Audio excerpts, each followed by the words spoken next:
오늘의 주요 뉴스입니다. 제주도에서 시작된 거센 비바람이 전남 지방을 거쳐 전국으로 확대되고 있습니다. 어린이날엔 전국 곳곳에서 소형 태풍급 비바람이 몰아칠 예정이어서 어린이날 행사가 잇따라 연기 또는 취소됐습니다. 어린이날이 있는 5월에 아이들의 안전사고가 가장 많이 발생하는 것으로 나타났습니다.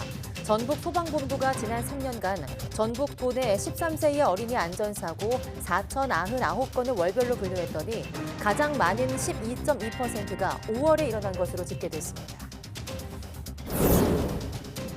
어린이날 연휴 기간 동안 우체국 모바일 뱅킹 등 우체국 관련 금융 거래가 전면 중단됩니다. 우정사업본부는 차세대 금융 시스템 도입 작업으로 5일 0시부터 8일 새벽 6시까지 분실 등 사고 신고를 제외한 모든 우체국 금융 거래가 중단된다고 밝혔습니다. 지난 3월 대구에서 발생한 응급환자 수용 거부로 인한 사망 사건과 관련해서 병원 4곳이 보조금 지급 중단 등의 행정처분을 받았습니다.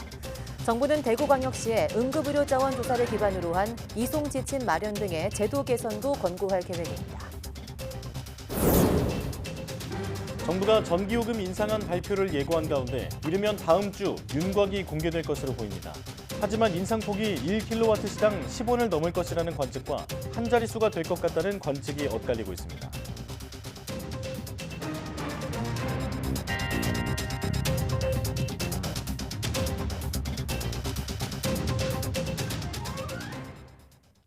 여러분 안녕하십니까? 사이언스 투데이 시작합니다. 어린이날 전국에 돌풍과 벼락을 동반한 많은 비가 내릴 것으로 보입니다. 갑작스러운 비바람으로 시설물 피해와 안전사고가 우려돼 각별한 주의가 필요해 보입니다. 정혜윤 기자입니다. 비는 제주도와 전남 해안부터 시작돼 전국으로 확산하겠습니다. 빗줄기가 갈수록 굵어져 어린이날에는 봄비가 아닌 마치 여름 호우처럼 쏟아지겠습니다. 따뜻하고 습한 남서풍이 강하게 유입되는 제주도 산간에 최고 400mm가 넘는 물폭탄이 예상됩니다. 남해안과 지리산 부근에는 최고 150mm, 수도권 등 중부 내륙에도 최고 120mm의 장대비가 오겠습니다. 4일 오전부터 6일 새벽 사이에는 제주도와 남해안에 시간당 30에서 50mm 이상의 강한 비가 내릴 것으로 예상이 되고 있는 상황이고요. 5일 오후부터 6일 새벽 사이에는 중부지방을 중심으로 20에서 30mm의 강한 비가 지속되겠습니다. 이번 비는 천둥 번개와 함께 돌풍도 동반하겠습니다. 해안과 내륙에는 초속 20m 이상, 산간에는 초속 25m가 넘는 강한 바람이 예상됩니다. 시설물 피해와 함께 여객선과 항공기 운항도 지장이 우려됩니다. 기상청은 특히 계곡, 하천물이 갑자기 불어나며 고립사고 등이 우려된다며 각별한 주의를 당부했습니다. YTN 정혜윤입니다. 서울시는 어린이날인 5일 강풍을 동반한 비가 예보됨에 따라 안전을 위해 주요 행사를 취소 또는 변경한다고 밝혔습니다. 이에 따라 핑크퐁과 함께하는 책 읽는 서울광장 어린이날 특별 행사는 6일에서 7일로 하루 미뤄 개최합니다. 열린 송현 녹지광장에서 열리는 서울 서커스 페스티벌은 체험 행사와 플리마켓을 전면 취소합니다. 광화문 광장에서 운영되는 서울 컬처 스퀘어는 시설 대부분이 개방형으로 설치돼 있어 5일 하루만 운영을 중단합니다. 토요일인 6일부터는 약한 비가 올 것으로 예상됨에 따라 정상 운영합니다. 기타 자세한 일정 변동 내용은 서울시, 서울페스타, 서울문화재단, 서울도서관 홈페이지와 블로그, 사회관계망 서비스 등에서 확인할 수 있습니다. 어린이날이 있는 5월에 어린이 안전사고가 가장 많이 발생하는 것으로 집계됐습니다. 전북 소방본부에 따르면 지난 2020년에서 2022년 3년간 전북 도내에서 발생한 13살 이하 어린이 안전사고는 모두 4,099건인데 이 가운데 가장 많은 502건, 12.2%가 5월에 발생했습니다. 이어 7월이 11.6%, 10월이 9.6%, 8월이 9.4%, 9월이 8.3% 등의 순이었습니다. 발생 장소별로는 가정이 43.8%로 가장 많았습니다. 사고 원인은 교통사고가 1,129건으로 가장 많았고 낙상이나 추락이 989건으로 두 번째로 많았습니다. 어린이날부터 오는 8일 새벽 6시까지 우체국 모바일 뱅킹 등 우체국 관련 금융 거래가 전면 중단됩니다. 우정사업본부는 우체국 차세대 금융 시스템 도입을 위한 시스템 전환 작업으로 5일 0시부터 8일 새벽 6시까지 78시간 동안 금융 거래가 중단된다고 밝혔습니다. 이 기간 우체국 관련 인터넷, 모바일, 폰뱅킹 등 전자금융거래와 자동화기기 사용, 체크카드와 현금카드 거래, 타 금융기관에서 우체국 계좌를 이용한 입금과 출금, 이체 등 모든 거래가 중단됩니다. 다만 카드 분실 등 각종 사고 신고는 우체국 콜센터를 통해 정상적으로 할 수 있습니다. 우체국 차세대 금융 시스템 도입에 따라 오는 8일 새벽 6시 이후에는 우체국 고객들은 더 빠르고 편리한 우체국 금융 시스템을 이용할 수 있게 됩니다. 어린이날을 비롯해 가정의 달을 맞아 유통업계는 어린이들을 대상으로 한 동심 마케팅을 펼치고 있습니다. 2010년 이후 출생한 아이들을 일컫는 알파 세대가 중요한 소비자로 떠오르고 있기 때문인데요. 차정윤 기자가 그 이유를 분석해봤습니다. 백화점 앞 야외 잔디 공원에 포켓몬 친구들이 등장했습니다. 피카츄와 함께 사진을 찍으며 오늘은 내가 만화 주인공이 되어봅니다. 백화점 안 상점은 포켓몬 인형 천국. 어떤 장난감을 고를까 시간 가는 줄 모릅니다. 포켓몬이랑 같이 찍어서 너무 좋았어요. 반차 쓰고 애들 점심 먹자마자 어린이집 데리고 바로 왔어요. 좋죠 뭐 애들이 재밌으면 뭐 저야 언제나 좋죠 뭐. 헬로키티와 마이 멜로디 등 각종 캐릭터로 꾸며진 카페는 어린이들의 인기 명소가 됐습니다. 아기자기한 케이크와 음료수, 학교처럼 꾸며진 카페 내부 공간은 동심을 사로잡으며 하루 만에 보름치 예약 손님을 마감했습니다. 엄마들도 우리 아이 인생샷을 남기며 캐릭터 세상에 푹 빠졌습니다. 20번 넘은 것 같아요. 산리오를 좋아해서 여기 오게 되었고 와보니까 이뻐요. 이처럼 어린이들을 위한 체험 프로그램과 이벤트가 다양해지고 관련 상품들이 화려해지는 건 키즈 산업의 성장 때문입니다. 2010년대 이후 태어난 아이들이 주요한 소비자가 되고 있는 건데 Z세대 다음인 알파세대라고 부르는 이들은 디지털 매체와 친숙해 정보 활용력이 뛰어나고 비교적 높은 구매력을 갖고 있다는 게 특징입니다. 출생률이 낮아지면서 부모와 조부모, 이모, 삼촌까지 가족들의 소비가 한 아이에게 집중된다는 A포켓, 8개의 지갑이라는 신조어까지 탄생할 정도입니다.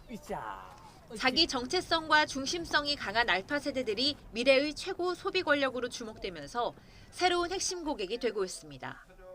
YTN 차정윤입니다.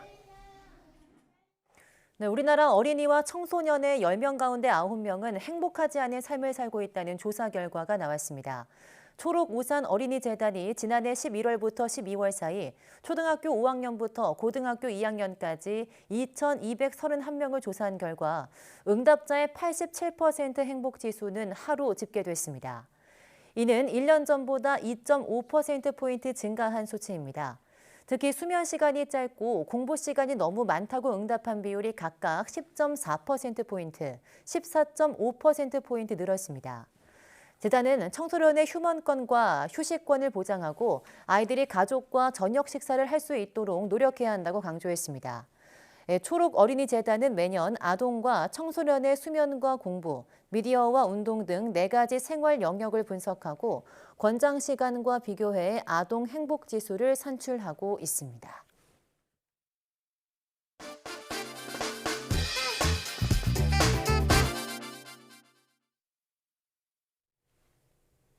사이언스 투데이에서는 앞으로 매주 목요일마다 과학과 문화, 생활, 예술 등 다양한 분야의 유튜버나 화제 인물들을 앵커가 직접 섭외해 궁금한 이야기를 나눠보는 코너 저기 잠깐만요를 진행합니다. 오늘은 그 첫 번째 시간인데요. 네, 기분이 저기압일 땐 고기 앞으로라는 말이 있듯이 요즘엔 이분의 채널 앞으로 간다고 합니다. 고기 없이 못 사는 육식주의자를 위한 본격 육식 요리 채널 유튜버 육식맨님과 함께합니다. 어서 오세요. 네, 안녕하세요. 네, 나와주셔서 고맙습니다. 네, 안녕하세요. 네. 저는 고기를 요리하는 유튜버 육식맨입니다. 예. 저도 정말 즐겨보는 채널인데 이렇게 뵈니까 뭔가 연예인 같은 느낌이 들고. 저도 네. YTN에 오니까 너무 영광입니다. 그런가요? 네. 방금 소개를 해주셨는데 혹시 본명도 좀 말씀해 줄 수 있어요? 본명은 현재 제 비밀로 하고 있습니다. 그런가요? 희귀한 이름이라서 예. 검색하면 많은 게 나옵니다. 네, 신비주의군요. 네. 네, 그럼 본격 질문을 나눠볼 텐데요. 어떤 이유로 유튜브를 시작하시게 되셨을까요? 2019년에 그때 당시에는 유튜브가 굉장히 유행하면서 돈이 된다, 미디어의 미래다, 누구나 할 수 있다 하는 식으로 직장이 이대원 이런 것도 있었어요. 퇴사할 거다, 유튜브 할 거다 이런 식으로 농담도 하던 시기였는데 맞아요. 저도 그때 대형 한 유통사에서 공채 입사를 한 직장인이었습니다. 네. 당시 이제 트렌드에 맞게 남들 다 하는 취미를 저도 한번 한다는 느낌으로 유튜브 채널 열어서 아무거나 찍어서 올려봤었는데요. 예. 근데 조회수가 몇 개가 터진 거예요. 어. 제가 그때 아무거나 일상을 올리는 채널이었는데 좀비 페스티벌, 뭐 중국 항공사 리뷰, 그리고 간헐적 단식 체험 이런 것들을 올렸더니 조회수가 몇만 뷰가 나와서 네. 엄청 깜짝 놀랐고 혹시 내가 유튜브에 소질이 있는 사람은 아닐까라는 가설을 세우게 됐고요. 근데 그때 문제가 그 유튜브 채널이 조회수는 어느 정도 나왔는데 아무거나 올리다 보니까 이 사람들의 관심을 끌지 못해서 구독자가 모이지 않았었어요. 그렇겠네요. 그러면 네. 구독자가 모이지 않으면 수익 창출도 되지 않기 때문에 한번 제대로 준비해서 유튜브로 하면 내가 어떻게 될까 이런 생각을 하게 됐고 네. 그래서 뭐 아까 말한 대로 뭐 유튜브에서 퇴사하겠다 이런 것까지는 아니고 딱 구글에서 $100만 받아보고 싶다라는 느낌으로 시작을 하게 됐어요. 예. 그러면 아무래도 회사에서 어디 가서 얘기하기도 재밌을 것 같고 뭐 이직을 할 때나 그럴 때도 좀 도움이 될 것 같아서 네. 그런 체험이 있다는 것 자체가 그렇게 해서 준비를 하게 됐는데 어느새 여기까지 오게 됐습니다. 그렇군요. 자, 역시 성공의 배경에는 열정과 노력이 꼭 필요한 것 같습니다. 전 그런데 저는 이 채널명 육식맨이라는 이름이 참 마음에 들거든요. 네. 정말 직관적이기도 하고 바로 이 채널이 무엇을 다루는지도 바로 알려주는 것 같은데 이 이름은 어떻게 탄생하게 됐나요? 이게 굉장히 많은 이야기가 있는데 사실은 제가 회사 다닐 때 아까 유통사에 다녔었다고 말씀을 드렸는데 네. 그때 이제 자체 브랜드, PB 브랜드를 출시하는 프로젝트에 참여한 적이 있었는데 그때 수천만 원짜리 컨설팅 업체를 껴서 새로운 브랜드 명을 짓는 프로젝트에 네. 참여한 적이 있었어요. 네.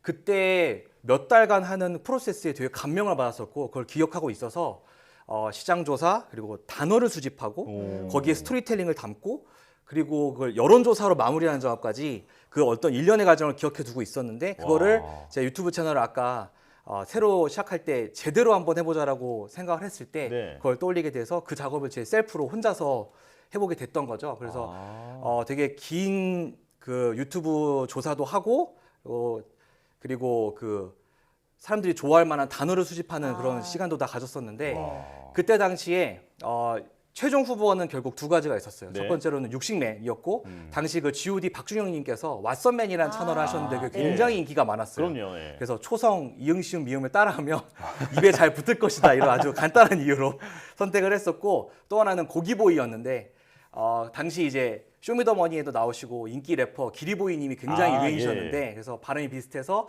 이 역시 되게 사람들에게 사랑받을 수 있겠다 생각했는데 제가 마지막으로 이 두 가지로 친구들에게 지인들에게 투표를 하니까 너는 보이가 아니라면서 다 맨을 선택하라고 대다수가 육식맨을 선택해서 결국 육식맨으로 정해졌습니다. 네. 제가 만약에 투표를 했어도 육식맨을 투표했을 것 같은데요. 제가 육식맨님 굉장한 팬인데 그 레시피를 고르려고 하면 굉장히 오래 걸리더라고요. 왜냐하면 양이 너무 많아서 이런 많은 양의 콘텐츠들, 레시피들을 어디서 가져오실까요? 일단 기본적으로는 어떤 요리를 만들겠다는 동기부여와 그 당위성을 만든 다음에 여러 가지 자료 조사를 하는데요. 주로 이제 유튜버니까 유튜브에서 자료 조사를 하고 네. 뭐 구글링도 많이 하는 편인데 한 가지 확실한 건 저는 아마추어 요리사라서 100% 아마추어라서 레시피를 창작하려고는 하지 않습니다. 저는 제 목적은 약간 개인적으로 좀 문익점에 가깝다고 생각하는 절 스스로 유익점이라고 생각을 하는데요. 예. 이제 모카씨를 가져오신 우리 위인처럼 세계의 유명한 레시피들, 전통의 레시피를 제가 이 한국의 실정에 맞게 한국 주방에서 누구나 할 수 있게 가공해서 정보 전달을 하는 게 가치가 있을 거라 생각해서 시작을 하게 됐어요. 제가 메뉴를 선정하는 가장 핵심적인 요건은 SNS에 이걸 올리고 싶냐 아니냐인데요. 이건 실제로 제가 요리를 좋아하게 된 경험담 때문이에요. 네. 제가 2014년에 결혼을 했는데 그 전까지는 놀랍게도 요리를 아예 할 줄 모르는 사람이었습니다. 라면밖에 끓일 줄 몰랐고 김치볶음밥도 할 줄 모르는 사람이었는데 결혼을 막상 해보니까 와이프가 호텔 경영을 전공했는데 거기에 수업의 일환으로 요리를 배워서 초급 과정을 배워서 요리를 너무 잘하는 거예요. 그러니까 저는 뭐 할 줄도 모르는데 와이프는 너무 잘하니까 가사 분담을 처음에 이야기를 나눌 때 저는 완전히 발을 뺐죠. 요리에 대해서는 그냥 나 몰라라. 뭐 솔직히 말하면 나 몰라라 하고 말았죠. 근데 어느 날 주말에 장모님께서 저희 집에 오신다고 하셨는데 와이프가 그 약간의 불만들이 조금씩 쌓였었는지 너도 좀 해봐라라고 한 거예요. 근데 제가 내가 못할 거 같냐라고 호언장담을 한 거죠. 그때 이제 급하게 할 줄도 모르는 요리를 하려고 이것저것 막 인터넷 검색을 하면서 찾았을 때 어. 그때 큰 노력이 필요하지 않는데 굉장히 모양은 예쁜 밀푀유 나베라는 요리가 알죠. 있어요. 예. 그거를 해서 이제 대접을 해서 장모님께서 굉장히 좋아하신 일이 있었는데 사실 저를 좀 움직였던 일은 그 장모님이 맛있게 드신 것보다 그 사진을 인스타그램에 올렸는데 제 인생 최초로 좋아요 100개를 넘게 받았었어요. 네. 그때 이제 약간 이거다라고 생각을 한 거죠. 그때 당시가 올리브쇼라는 프로그램도 유행하고 냉장고로 부탁해가 하기 전입니다. 아, 네. 그러니까 예, 예. 막 이제 그 요생남이라는 트렌드가 아, 올라오던 네. 시기인데 제가 인스타그램에다 그런 사진을 올리니까 어떻게 될지 모르겠지만 남편이 요리하는 걸 그때 당시에는 사람들이 굉장히 좋아하시더라고요. 지금도 좋아하시겠지만 네네네. 그때 당시에는 더 좋아해 주셨어요. 그래서 더 그 요생남 트렌드도 맞추고 싶고 좋아요도 더 받고 싶어서 하나하나 요리를 하다 보니까 쌓이게 됐고 중요한 점은 그때 제가 좋아요를 많이 받는 요리와 많이 받지 못하는 요리에 대한 좀 감각이 생겼던 것 같아요. 지금 돌아보니까 네. 그랬던 것 같아요. 그래서 그때의 생각을 가지고 유튜브를 준비하면서 제가 한 가지 좀 어떤 가치관적으로 가져갔던 것이 요즘은 배달도 너무 잘 돼 있고 밀키트 네. 같이 요리를 쉽게 하는 것부터 잘 나와 있잖아요. 네네네. 그리고 요즘 20, 30대가 얼마나 바쁩니까? 뭐 공부할 것도 너무 많고 꾸려나갈 것이 너무 많은데 그럼에도 불구하고 요리를 한다 그러면 굳이 돈과 시간과 노력을 들인다 그러면 그것은 저는 어느 정도는 자랑이 기반에 있다고 생각을 해요. 제가 인스타그램 때문에 요리를 사랑했듯 말이죠.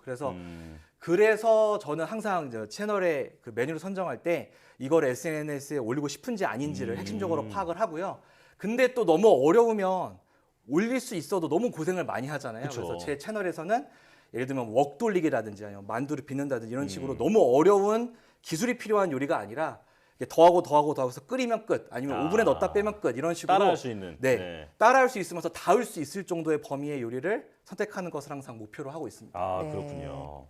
자, 그래도 요리에 재능이 있으시니까 이렇게까지 성장하신 게 아닌가 생각이 드는데요. 저희가 육식매님을 어렵게 모신 만큼 지금 네. 준비한 질문이 많거든요. 조금 간략하게 말씀을 좀 부탁드릴게요. 네. 자, 그렇다면 육식매님께서 시청자들에게 추천해주고 싶은 돼지고기 레시피는 있을까요? 당연히 이거는 제 영상 중 가장 크게 사랑을 받는 영상 중 하나인 슈퍼 크리스피 삼겹살을 말씀드리고 싶은데 예, 저도 봤어요. 네. 정확히 말하면 오겹살이에요. 껍질이 남아 있어서 윗부분은 껍질을 바삭하게 만들고 지금 영상에 나오고 있어요. 저 나오네요. 네. 네. 밑에는 수육같이 맛있어서 이 사람들이 가장 좋아하는 겉바속촉을 맛볼 수 있는 요리거든요. 그래서 평생 삼겹살을 모두가 그러시겠지만 네. 이걸 한번 씹으시면 느낌이 좀 다르실 겁니다. 그래서 그런가요? 꼭 한번 해보시길 추천해드리고 싶어요. 예. 네. 저도 꼭 한번 먹어보고 싶은데 배고픕니다. 네. 돼지고기가 나왔으면 소고기도 빠질 수가 없는데요. 네. 소고기 레시피도 소개해 주시죠. 네, 소고기는 조금 한계는 있는데 생각보다 이 소고기의 등급, 그러니까 소고기 자체의 퀄리티에 따라서 많이 영향을 받아요. 그래서 제가 추천해드리고 싶은 거는 요리를 통해서 이 좀 퀄리티를 올릴 수 있는 요리인데 제가 고든 램지, 그 세계적인 셰프 고든 램지의 요리로 유튜브에서 나름 많은 사랑을 받았었는데 네. 그 중에 버섯그라탕 스테이크라는 요리가 있어요. 네. 이게 이제 스테이크 위에다가 그 버섯그라탕을 올리는 요리인데 지금 이게 나오고 있는 장면이죠. 네, 단순히 더하기처럼 생각되지만 실제로 먹으면 굉장히 복합적이고 좀 파인디시 같은 맛이 납니다. 그래서 이 요리를 좀 소고기 중에서 강력히 추천해드리고 싶어요. 예. 자, 그리고 또 가장 우리 국민들이 많이 해먹는 고기 요리가 바로 삼겹살일 텐데 네. 그 조금 전에도 삼겹살 요리가 하나 나왔지만 그 가장 맛있게 삼겹살을 굽는 방법도 좀 알려주시죠. 네, 요거는 좀 논란의 여지가 있지만 저의 어떤 방법을 한번 말씀드리겠습니다. 네, 믿겠습니다. 기본적으로 고기가 맛있으려면 포인트는 저는 겉바속촉이라고 생각합니다. 예. 적어도 이 한반도 내에서는 겉바속촉만큼 중요한 게 없는데 그럼 겉은 노릇노릇하게 굽고 속은 촉촉해야 된다는 말이죠. 그럼 겉을 노릇노릇하게 구우려면 수분이 없어야 돼요. 생각해 보시면 물이 고여 있는 팬이나 냄비에서는 절대로 노른자는 태지지 않거든요. 예. 그러려면 수분이 순식간에 날아가거나 아니면 그 생기자마자 날아가야 되는데 그러려면 팬이 뜨거워야 됩니다. 그렇겠네요. 저는 핵심은 항상 팬의 온도를 뜨겁게 유지하시라고 항상 추천해드리고 싶어요. 그리고 많은 분들이 하시는 실수가 올리면 칙 하면서 연기가 나잖아요. 네. 그럼 아유 탄다 하면서 네. 불을 줄이세요. 네네. 근데 이 팬의 온도가 있는데 보통 고기는 냉장고에서 바로 올리기 때문에 차가워서 팬의 온도를 떨어뜨려요. 네. 그러면 수분이 나오고 또 노릇노릇해지지 않는 겁니다. 그래서 저는 팬의 온도는 항상 유지하거나 올리는 선택지만 있다라고 항상 강조하고 싶어요. 예. 특히 코팅팬이면 가정용 불의 정도에서는 가장 센 불로 해도 고기에는 나쁜 영향이 없습니다. 그래야 노릇노릇하게 바삭하게 나올 수 있어요. 네. 이 정도로 말씀드릴 수 있겠습니다. 아, 예.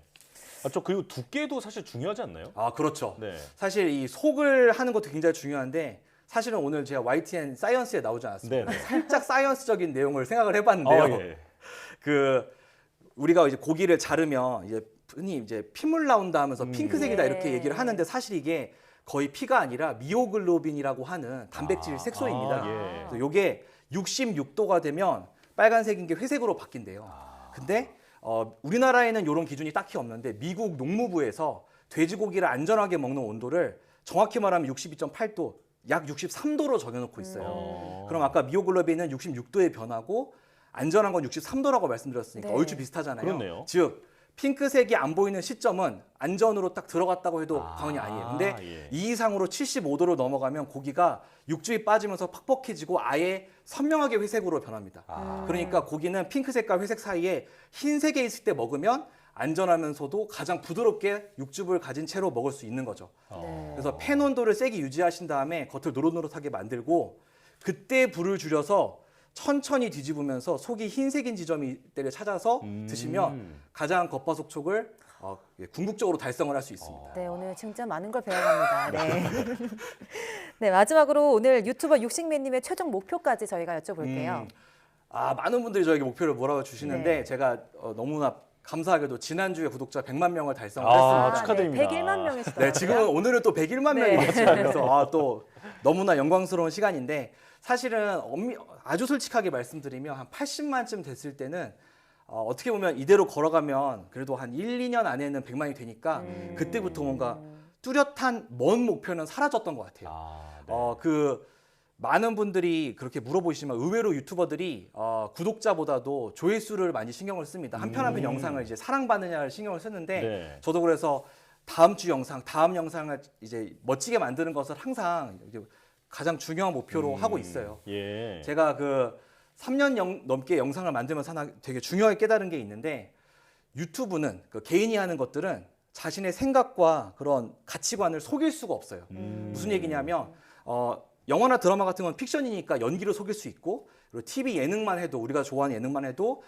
감독님이나 작가님이 네. 붙으시잖아요. 네. 그러니까 어느 정도 이렇게 연출이라는 게 가능한데 유튜버들은 대부분의 사람들이 매주 한 편씩은 업로드를 하고 그러면 매주 이제 얘기를 하면서 사소한 얼굴의 표정이나 말투 같은 게 드러나기 때문에 그 변화가 되게 선명해요. 날 것 그대로군요. 맞습니다. 예. 그렇기 때문에 예를 들면 이거를 통해서 어떤 새로운 사업을 하고 싶다라거나 유튜브를 통해서 아니면 내가 요즘 유튜브 만드는 게 좀 재미가 없다 이런 감정들이 오롯이 다 드러나더라고요. 예. 그래서 결과적으로는 그런 것들이 눈에 보이면 시청자들이 너무나 쉽게 알아채세요. 그다음에 가차없이 떠나버리시더라고요. 아무래도 너무나 재밌는 영상이 많은 채널이다 보니까 예, 유튜브는. 예. 그래서 저는 항상 이런 영상을 사랑하고 재밌는 영상을 만들려고 하는 진정성을 지키려고 하고 있고요. 예. 그래서 미래에는 제가 저도 조회수가 안 나오고 이러면 먹고 살려고 여러 가지 일을 하겠지만 지금은 이렇게 100만이라는 큰 마일스톤을 달성한 지금일수록 더욱더 다음 주 영상에 집중하자 이런 식으로 계속 가다듬고 있습니다. 매 순간 네. 집중하자. 네, 그렇게 생각하고 있습니다. 네, 저도 구독자 한 사람으로서 육식맨님의 영상 보면서 항상 열정이 느껴지는 거 보니까 진심 어린 마음으로 진짜 영상을 만들고 계신 것 같은데요. 저도 오늘 이제 조만간 슈퍼 크리스피 삼겹살 꼭 한번 만들어 보도록 하겠습니다. 육식맨님과 함께했습니다. 오늘 말씀 고맙습니다. 고맙습니다. 감사합니다.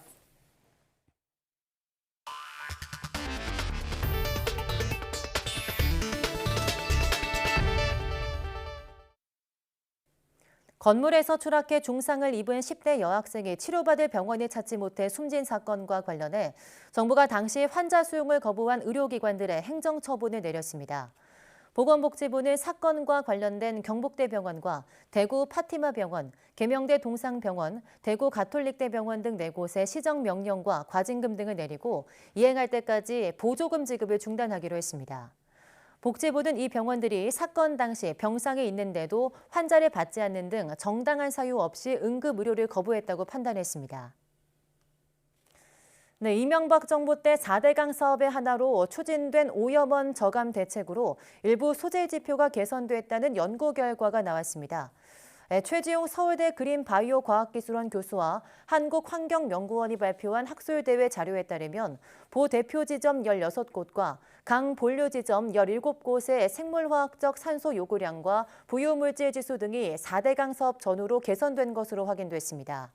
최 교수는 보건설 전후 10년을 비교했을 때 물속에 포함된 인의 농도는 100%, 생물화학적 산소 요구량은 70% 개선됐다고 설명했습니다. 이번 연구 결과는 4대강 사업 이후 녹조 발생이 증가하는 등 수질이 나빠졌다는 기존의 정부 입장과 다른 것으로 감사원은 기존 4대강 사업 평가 기준의 적절성에 대한 공익감사 청구를 접수한 바 있습니다.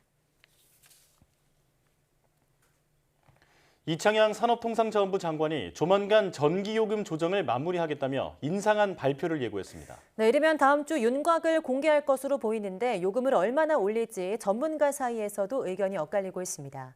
최기성 기자입니다. 정부는 올해 1분기 전기요금을 1kW시당 13.1원 인상했습니다. 4인 가구 기준 월 전기요금은 4,000원 정도 올랐습니다.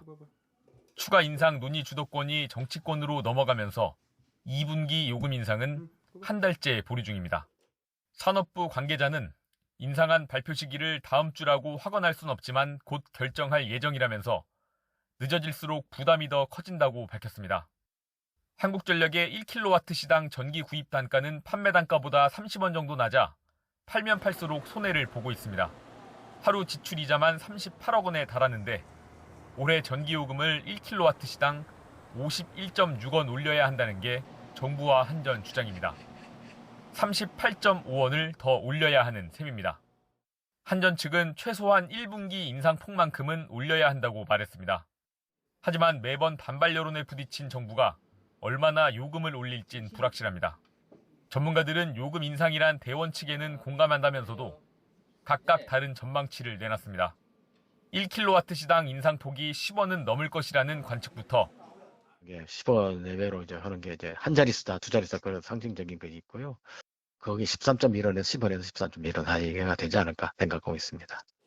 10원 미만이 될 것 같다는 예측도 나옵니다. 두 자릿수가 되어야 된다고 생각하는데 그렇게 할 것 같지는 않은데요. 여러 가지 정황이 너무 끌고 그게 시원시원하게 올렸더라면 그렇게 생각 안 할 텐데 하도 그냥 당정 회비를 오래 끌고 이러니까. 요금 인상에 맞춰 내놓을 자구책에 사장 사퇴 방안도 포함되어 있느냐는 질문에 한전은 갑자기 정치권에서 나온 말이라면서 선장이 있어야 하지 않겠느냐고 답했습니다. YTN 최기성입니다. 등유나 액화 석유가스, LPG로 난방하는 취약계층에게 지급된 난방비 카드와 쿠폰 잔액 사용 기한이 반년 더 연장됩니다. 산업통상자원부는 제3차 난방비 지원대책 집행회의를 열고 집행 TF회의를 열고 난방비 카드와 쿠폰 잔액 사용 기한을 6월에서 12월로 연장하기로 했습니다. 이에 따라 이미 등유와 LPG 카드를 만들었거나 쿠폰을 받았다가 지원액을 다 쓰지 않은 사람은 남은 금액을 올 겨울에도 쓸 수 있게 됩니다. 정부는 지난 3월부터 기초생활수급자나 차상위 계층 가운데 등유와 LPG 보일러를 주된 난방 수단으로 사용하는 가구에 59만 2천 원을 전용 카드나 종이 쿠폰으로 지원했습니다. 다만 난방 수요가 많지 않은 여름에 사용 기한이 끝나서 실효성이 낮다는 지적이 제기되어 왔습니다. 경주 천마총 발굴 50주년을 맞아 발굴 의미를 되새기는 비전 선포식이 열렸고 천마총과 금관총 등에서 나온 천마도 4점이 처음으로 동시 공개됐습니다. 문화재청은 경주 대릉원 일대에서 천마총 발굴 50년의 성과와 발전을 되돌아보고 미래 100년을 다짐하는 1973 천마를 깨우다 비전 선포식을 열었습니다. 비전 선포식에 맞춰 국립경주박물관은 발굴 50주년을 기념해 천마 다시 만나다 특별전을 열고 천마도가 그려진 말달의 2점을 약 9년 만에 공개했습니다. 백악관 측은 빛에 약한 천마도 훼손을 막기 위해 대중에 널리 알려진 아래쪽 말달에는 6월 11일까지, 상대적으로 손상이 심했던 위쪽 말달에는 6월 12일부터 7월 16일까지 선보입니다. 미국의 중앙은행인 연준이 10번째 금리 인상을 단행하며 16년 만에 최고 금리를 찍었습니다. 우리나라와 금리 격차도 사상 최대로 벌어지면서 자본 유출과 환율 상승 압박이 더해질 것으로 보입니다. 워싱턴 권준기 특파원이 보도합니다. 연방준비제도는 예상대로 0.25%포인트 금리 인상을 단행했습니다. 지난해 3월부터 10번 연속 금리를 올리면서 기준금리 상단이 5.25%가 됐습니다. 지난 2007년 이후 16년 만에 최고 금리입니다. 연준은 경제가 완만하게 성장하고 고용시장도 탄탄하지만 인플레이션은 여전히 높다며 금리 인상 이유를 밝혔습니다. 제롬 파월 연준 의장은 추가 금리 인상 여부에 대한 최종 판단은 내리지 않았다면서도 이번이 마지막 인상이 될 수 있다는 점을 시사했습니다. We're getting close or maybe even there. But that again, that's going to be an ongoing assessment, and we're going to be looking at those factors that we listed in to determine whether there's more to do. 추가 금리 인상 가능성에는 모호성을 남겨놓은 반면 연내 금리 인하에 대한 입장은 단호했습니다. 올해 안에 금리를 내릴 가능성을 묻는 말에 반복해서 철벽을 친 겁니다. Have a view that inflation is going to come down, not so quickly, but it'll take some time. And in that world, if that forecast is broadly right, it would not be appropriate to cut rates, and we won't cut rates. 파월 의장은 물가를 잡는 과정에서 완만한 경기 침체가 올 거라는 예상이 많지만 자신은 생각을 달리한다고 말했습니다. 실업률이 떨어지지 않으면서 구인 일자리가 줄어드는 흔치 않은 일이 벌어지고 있다며 여전히 연착륙이 가능할 것으로 내다봤습니다. 연준의 10번째 금리 인상으로 한미 금리 격차는 사상 최대인 1.75%포인트로 벌어졌습니다. 초유의 금리 격차로 국내 자본 유출과 환율 상승 압박은 더욱 거세질 것으로 보여 2번 연속 금리를 동결했던 한국은행의 고민은 더 깊어질 것으로 보입니다. 워싱턴에서 YTN 권윤규입니다. 구글은 현지 시간 3일 컴퓨터나 휴대전화 등에서 비밀번호를 입력하지 않고도 구글이 지원하는 앱이나 사이트를 이용할 수 있는 패스키 기술을 출시한다고 밝혔습니다. 패스키는 앱이나 사이트 이용 시 고유 비밀번호를 입력하지 않고 얼굴 인식이나 지문, 화면 잠금, 개인 식별번호 등을 이용해 로그인할 수 있는 기술입니다. 구글은 패스키를 비밀번호 종말의 시작이라며 가장 쉽고 안전한 로그인 방법이자 비밀번호 없는 미래를 향한 중요한 발걸음이라고 강조했습니다. 올해 1분기 플러그인 하이브리드를 포함한 전 세계 전기차 인도량이 30% 성장세를 보인 것으로 집계됐습니다. 에너지 전문 시장 조사 업체 S&E 리서치 조사 결과 1분기 세계 각국에서 구매자에게 인도돼 당국에 등록된 전기차와 플러그인 하이브리드는 270만 2천 대로 지난해 같은 기간보다 30% 증가했습니다. 업체별로는 중국 최대 전기차 기업 비아디가 56만 6천 대로 97% 높은 성장률을 기록하며 1위를 지켰고 테슬라가 42만 3천 대로 2위였습니다. 지역별로는 중국이 전년 대비 30% 성장하며 점유율 56%를 기록했고 유럽은 24%, 북미는 13%의 점유율을 나타냈습니다. 세르비아 수도 베오그라드에서 13살 소년이 초등학교에서 총을 난사해 학생 등 9명이 목숨을 잃었습니다. 이 소년은 범행 계획을 미리 마련했을 뿐 아니라 살인 리스트까지 만든 것으로 드러났습니다. 류재복 기자입니다. 수갑을 찬 채 끌려 나오는 용의자. 자신이 다니는 초등학교에서 총을 마구 쏴 9명을 숨지게 한 13살 소년입니다. 소년의 가방에서는 아버지 총 2자루와 휘발유 폭탄 2개가 발견됐습니다. Mislim, ja sam naravno čula kako pucaju i to, znači, neprekidno. Nisu jedan po jedan, nego neprekidno, da. 소년은 범행 뒤 경찰에 직접 전화를 걸어 자수했습니다. 경찰은 이 소년을 정신병원에 가두고 부모도 함께 체포했습니다. 조사 결과 이 소년은 교실 내부 그림을 그리는 등 한 달 전부터 범행을 계획한 것으로 밝혀졌습니다. 심지어 학급별로 해치려는 학생들의 이름을 적은 목록까지 만들었습니다. Da ovo izvrši, ovo je bio spisak dece koju je planirao da likvidira. 초등학생이 총기 범행을 계획하고 친구들을 숨지게 했다는 소식에 세르비아는 큰 충격에 빠졌습니다. 세르비아 정부는 국가 애도 기간을 선포하고 희생자를 기리기로 했습니다. Danas je jedan od najtežih dana u savremenoj istoriji naše zemlje. 지난 1990년대 내전을 겪은 세르비아는 불법 총기 수십만 정이 나돌아 사회 불안 요인이 되고 있습니다. 부치치 대통령은 이번 사건을 계기로 총기 허가 기준을 대폭 강화하는 등 총기를 더욱 엄격하게 관리하겠다고 밝혔습니다. YTN 유재복입니다.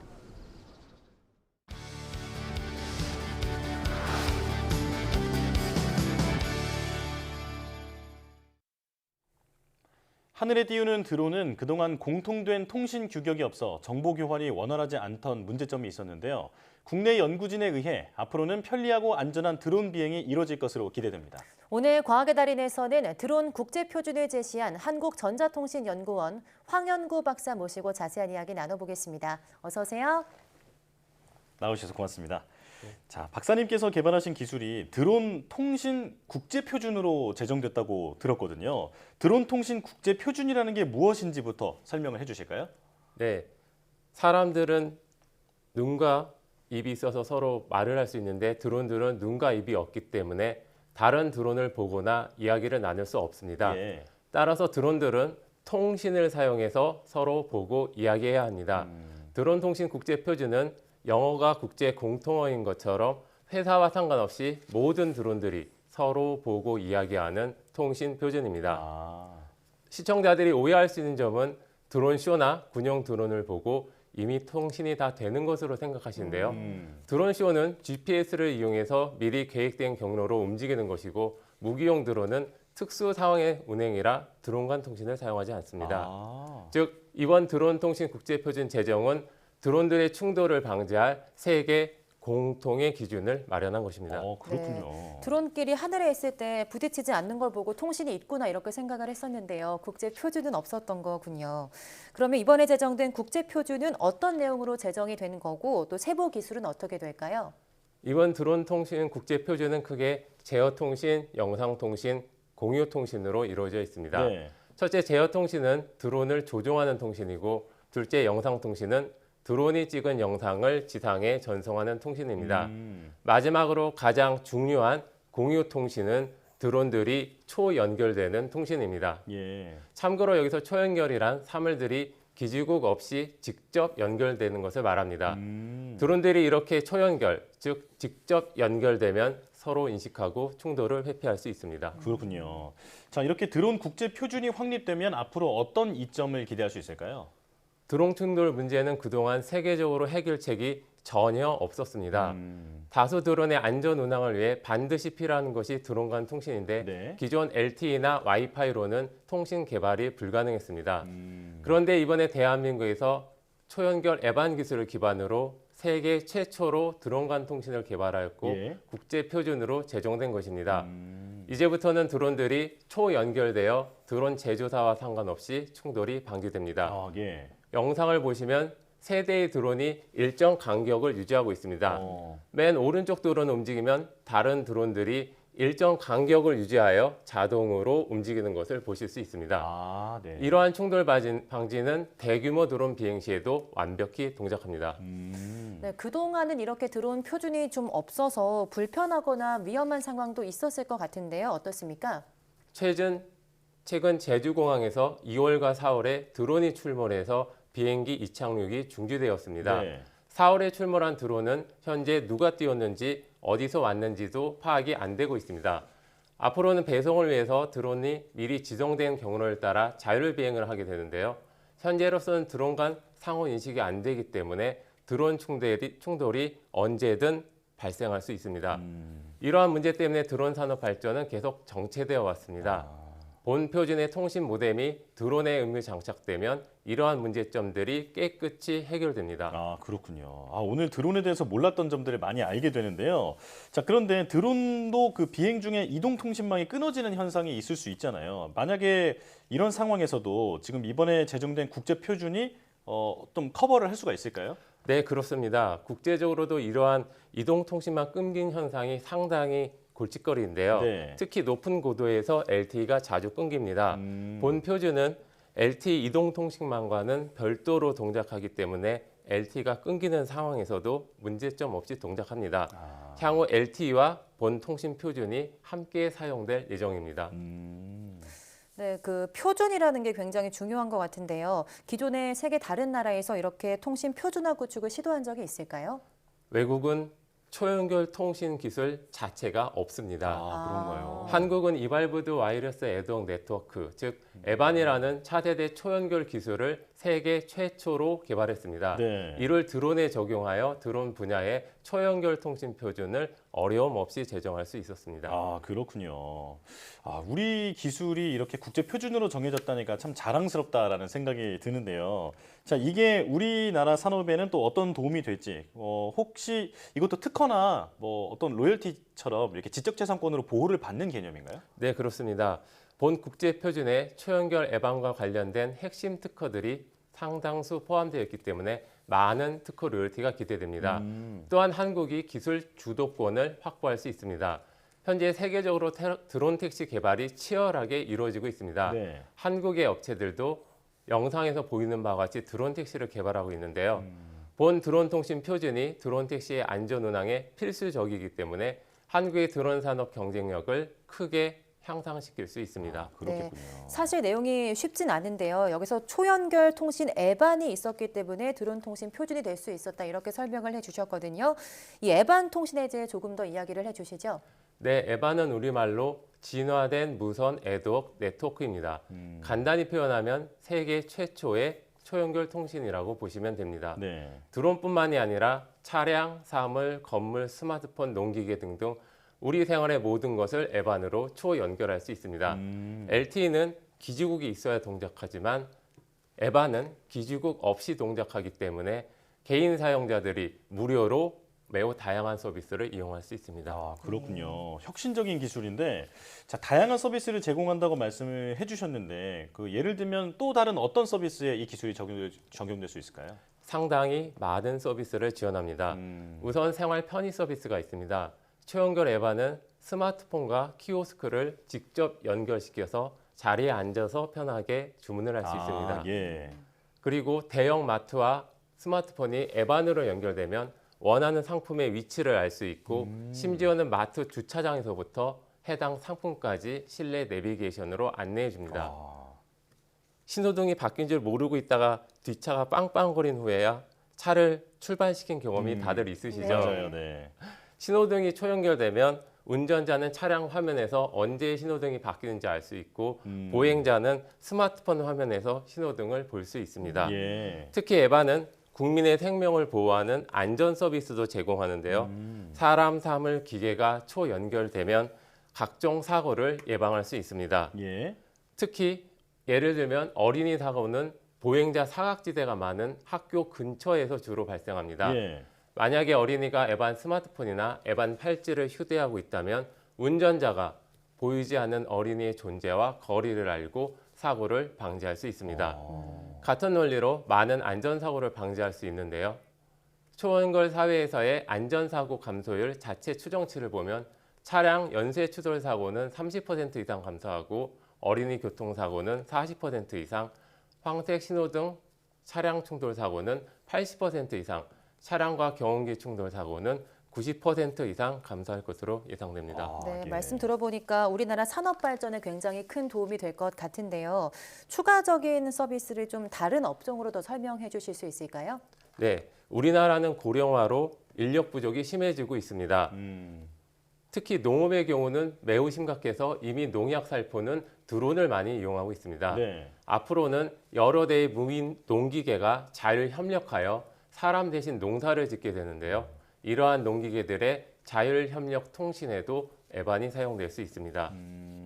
관광업의 경우에는 예를 들어 외국인들이 인천공항에 내리자마자 스마트폰에서 자동으로 실내 내비게이션이 실행되어 렌터카나 버스, 지하철 등으로 안내해 줍니다. 그리고 한국에서 관광하는 동안 관광 설명이나 음식 주문, 결제 등이 모두 자동으로 외국인들의 모국어로 이루어집니다. 예. 의료 산업의 경우 병원에서 진료가 끝나면 환자의 스마트폰에 자동으로 전자 처방전이 전달되고 결제도 이루어집니다. 약국에 도착하면 역시 자동으로 처방전이 스마트폰에서 약사에게 전달됩니다. 이러한 에반의 자동화 서비스는 앞으로 사회의 인력 부족을 해결하는 데 큰 역할을 할 것이고 이에 맞추어서 연관된 산업 구조도 완전히 변화하게 되겠습니다. 예. 오늘 박사님께서 설명해 주신 기술 덕분에 세상이 앞으로 크게 달라질 것 같다라는 그런 기대가 드는데요. 자, 마지막으로 박사님의 목표랄까요? 포부가 듣고 싶습니다. 저는 기존에 없는 새로운 것을 창조할 수 있다고 믿습니다.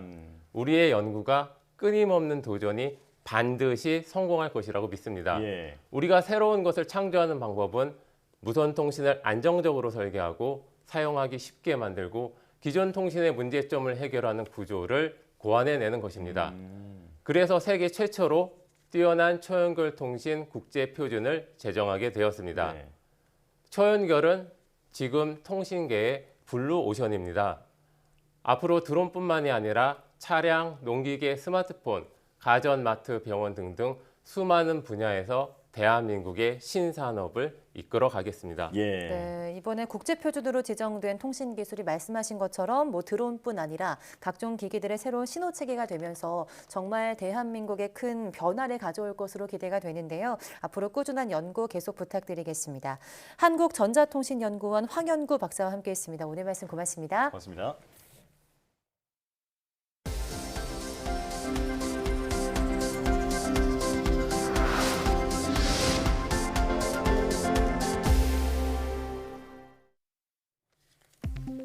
담배꽁초 필터가 유독성 물질을 배출해 수생생물 성장을 방해하고 기형을 유발한다는 연구 결과가 나왔습니다. 스웨덴 예테보리대 연구팀은 담배꽁초 필터로 3주간 침출 과정을 거친 물에 깔따구 유충을 7일간 노출한 결과 유충 사망률이 20%가량 높아졌다고 밝혔습니다. 또 깔따구 유충의 성장률도 떨어졌으며 기형도 초래될 수 있는 것으로 나타났다고 덧붙였습니다. 앞서 또 다른 연구 결과는 흡연 시 담배꽁초 필터에 플라스틱 섬유가 폐로 흡입될 수 있어 흡연자에게 위험하다고 밝힌 바 있습니다. 체내에 삽입하거나 피부에 오래 붙이고 있어도 염증을 일으키지 않는 생체 친화적인 전자신소재가 개발됐습니다. 카이스트 강지형, 박성준 교수 공동연구팀은 전기가 잘 통하면서도 부드러운 물성을 가진 하이드로겔을 개발하고 이를 이용해 고성능 전자기기를 만드는 데 성공했다고 밝혔습니다. 연구진은 기존 하이드로겔은 전도도가 높을수록 딱딱해지는 문제가 있었다며 생체 조직과 유사한 물성의 하이드로겔을 이용해 그물 구조를 만든 결과 전기 전도도를 기존의 100배 이상 높일 수 있었다고 말했습니다. 또 개발된 소재로 생체 전자기기를 제작한 결과 40mV의 낮은 전압에서 다리 근육 움직임을 유도하는 데 성공했고 심전도 측정 시에도 측정 효율이 우수했다고 설명했습니다. 오태석 과학기술정보통신부 1차관이 연구장비 분야의 연구 개발을 강화하고 연구장비 기업의 해외 진출을 밀착 지원하겠다고 밝혔습니다. 오 차관은 국내 연구장비 기업 파크시스템스에서 열린 전문가 간담회에서 연구장비 산업은 과학기술 성공을 뒷받침할 중요 산업이라며 국가 과학기술 경쟁력 확보를 위해 반드시 진흥시켜야 한다며 이같이 밝혔습니다.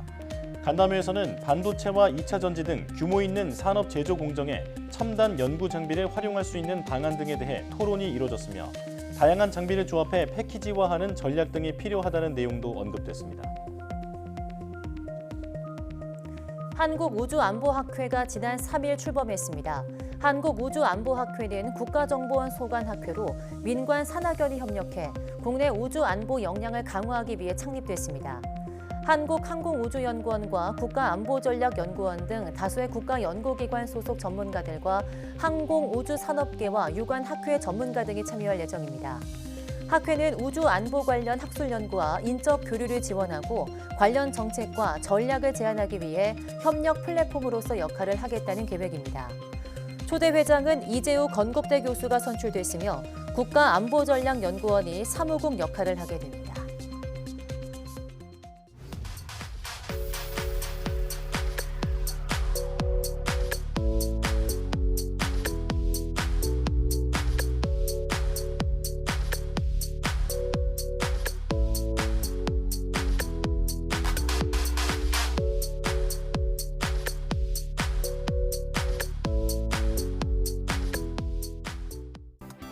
이번 어린이날은 비가 쏟아지지만 많은 부모님들이 오늘만큼은 뭐든지 다 하라며 아이들을 위한 큰 우산이 되어주실 텐데요. 하지만 돌아보면 이번 날씨만큼 굳은 세상을 스스로 헤쳐나가고 있는 아이들도 많습니다. 올해 어린이날은 모든 아이들이 행복할 수 있도록 소외된 아이들을 없는지 살펴보고 그들을 위한 큰 우산이 되어 주셨으면 좋겠습니다. 뉴스 마칩니다. 시청해주신 여러분 고맙습니다.